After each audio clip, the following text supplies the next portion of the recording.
Good morning, guys! Day off today, it's Saturday, and may bubuksan akong gift na binigay ng aming company yesterday. So, sa pagmamadali ko, hindi ko pa siya nabubuksan talaga kahapon. So, dalawa siya, isa, at saka to.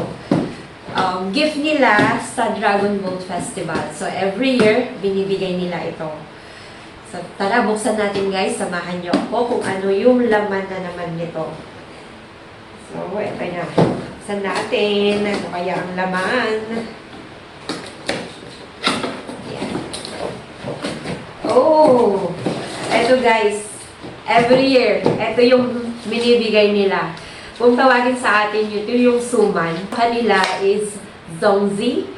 So, sa Chinese is zongzi. Kayo nang bahala magbigkas, guys, kung tama ba yun. Zongzi. So, sticky rice siya. Tingnan natin. Bubuksan natin yung isa.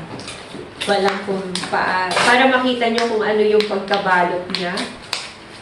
Let's see. Naku. Wait, kukuhanin ko yung gunting, guys. Eto. So, try muna natin tong gold. Ano kaya ito? Pag nagbibigay sila ng ganito, guys, ayan, ang gagawin lang namin pag lulutuin is, i-ano lang namin, i-steam. So, ganito yung pagkabalot nila. And dahon din, kaya lang hindi dahon ng saging. So, hindi ko alam kung ano tong dahon na to. Tapos, iba-iba yung flavor. Last year, may flavor na munggo, karne, tapos mga itlog, hotdog. So, iba-iba. So, malalaman mo lang kapag niluto mo na kung ano yung malalasahan mo. Kung karne ba siya o ano. So hindi ko alam kung ilan to.